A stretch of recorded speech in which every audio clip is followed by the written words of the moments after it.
ஒரு kilo chicken biryani எப்படி பண்ணுறதுன்னு பார்ப்போம்.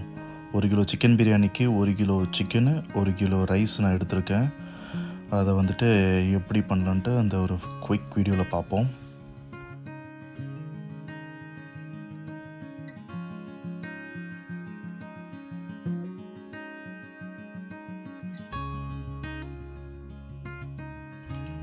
ஃபஸ்ட்டு அதுக்கேற்ற மாதிரி ஒரு பாத்திரத்தை எடுத்துக்கோங்க. இந்த மாதிரி பாத்திரத்தை எடுத்து அதில் 150 ml ஆயில், சன்ஃப்ளவர் ஆயில், அதுக்கப்புறம் 50 ml வந்துட்டு கீ ஊற்றிட்டு பட்டை, லவங்கம், அந்த ஸ்பைசஸ்லாம் ஒரு கிராம் போட்டு வெங்காயத்தை போட்டு நல்லா வதக்கிக்கோங்க.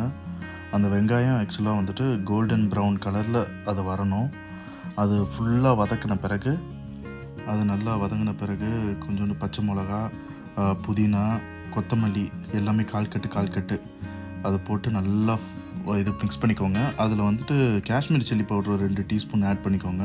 எவ்வளோ காரம் வேணுமோ அதை போட்டுக்கோங்க. நான் இங்கே 2 டீஸ்பூன் தான் போட்டிருக்கேன். போட்டுட்டு நல்லா அதை நல்லா ஸ்டிர் பண்ணி விட்ருக்குங்க. அதில் 150 கிராம் வந்துட்டு நீங்கள் இஞ்சி பூண்டு பேஸ்ட்டு போடணும். 100 இஞ்சி, 50 பூண்டு போட்டுக்கோங்க, அரைச்சி போட்டுருக்கு. அதில் உப்பு போட்டிருக்கோங்க. உப்பு போட்டு 200 மில்லிலிட்டர் தயிர் நல்லா போட்டுட்டு நல்லா மிக்ஸ் பண்ணிக்கோங்க. அது மிக்ஸ் பண்ண உடனே அதில் தக்காளி போட்டுருங்க. தக்காளி போட்டு மிக்ஸ் பண்ணிவிட்டு ஒரு 10 நிமிஷம் நல்லா கொதி வர வரைக்கும் விட்டுட்டு, நல்லா கொதி வந்த பிறகு அதில் வந்துட்டு நான் 1 லிட்டர் தண்ணி ஊற்றிருக்கேன். இதில் 2 பாட்டில் ஊற்றிருக்கேன், 500 ml 1 லிட்டர் தண்ணி ஊற்றிட்டு சைடில் இன்னொரு பாத்திரத்தில் இந்த மாதிரி ஸ்பைசஸ்லாம் போட்டுக்கோங்க. எவ்வளோ தண்ணி தேவையோ, ஏன்னா நான் 1 கிலோ ரைஸ் எடுத்திருக்கேன். அந்த 1 கிலோ ரைஸுக்கு எவ்வளோ தண்ணி வேணுமோ அந்த தண்ணியை போட்டு அதில் அந்த ஸ்பைசஸ்லாம் போட்டுட்டு நல்லா கொதி வர வரைக்கும் நல்லா வெயிட் பண்ணுங்கள். நல்லா கொதித்த பிறகு அந்த கலர் மாறிடும். அதில் உப்பு தேவையான அளவு உப்பு போட்டுக்கோங்க. உப்பு போட்டு அதில் ரைஸை போட்டுருங்க.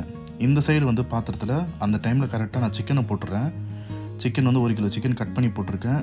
போட்டுட்டு மூடி விட்டுட்டு ஒரு 2 நிமிஷம் தான் அது வேகணும். இதுக்கு முன்னாடி 10 நிமிஷம் வந்துச்சு. அதுக்கப்புறம் சிக்கன் ஆட் பண்ணியிருக்கேன். சிக்கன் ஆட் பண்ணோன்னா ஒரு 2 நிமிஷம் வேகணும். 2 நிமிஷம் ஒரு 3 நிமிஷம் அந்த மாதிரி வேக வச்சுட்டு, ஏன்னா அது ஆஃப் தான் வெந்திருக்கணும். இந்த சைடு வந்துட்டு இதில் இருக்கிற ஸ்பைசஸ்லாம் நீங்கள் எடுத்து வெளியே போட்டுருங்க. தேவையில்லை, இது நம்மளுக்கு வெறும் அந்த ஃப்ளேவருக்கு மட்டும் தான் ரைஸ் போட்டு இது ஸ்பைசஸ் போட்டிருக்கேன். இந்த ஸ்பைசஸ்லாம் எடுத்துகிட்ட பிறகு இதில் வந்து நம்ம ரைஸ் ஆட் பண்ணிடலாம். ரைஸ் வந்துட்டு நல்லா கொதி வந்த பிறகு ஆட் பண்ணுங்கள். ஆட் பண்ணிட்டு அரை வேக்காடு மட்டும் நீங்கள் வேக வைக்கணும். அதை ஃபுல்லாக வெந்துடக்கூடாது. சும்மா ஒரு ஆஃப் பாயில்டாக இருந்தால் போதும் ரைஸு. அதுக்கப்புறமா இந்த மாதிரி வடிகட்டி வச்சுக்கோங்க. தண்ணி கொட்டிடாதீங்க, ஃப்யூச்சரில் தேவைப்படும். இந்த மாதிரி அந்த சைடு இருந்ததில் இந்த ரைஸ் எடுத்து நீங்கள் போட்டுருங்க. போட்டுட்டு அந்த மசாலா பரவுற மாதிரி நல்லா கிண்டி விட்டுக்கணும். ரொம்ப அரிசி உடையிற மாதிரி கிண்டக்கூடாது, ரொம்ப சாஃப்டாக கிண்டணும். இந்த மாதிரி கிண்டி விட்டுட்டிங்கன்னா அந்த ஒயிட் ரைஸ் வந்து கலர் மாறும். இந்த டைமில் வந்து தண்ணி எக்ஸ்ட்ரா வேணும்னு தேவைப்பட்டுச்சுன்னா நீங்கள் ஆட் பண்ணிக்கலாம். இப்போ நம்ம இது மூழ்கிற அளவு இருந்தால் போதும். தண்ணி இதில் மூழ்கிற அளவு இருந்தாலே போதும். அந்த லெவல் தண்ணி இருந்தாலே போதும். இப்போ எனக்கு கரெக்டாக இருக்குது இந்த தண்ணி.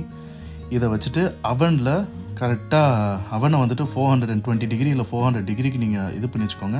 ஒருவேளை உங்கள்கிட்ட அவன் இல்லைன்னா சிம்மில் வச்சு மேலே வெயிட் வச்சுருங்க. சிம்லனா ஒரு 10 நிமிஷம் சிம்மில் வந்துட்டு மேலே சுடு தண்ணி எதனா எடுத்து வச்சுருங்க.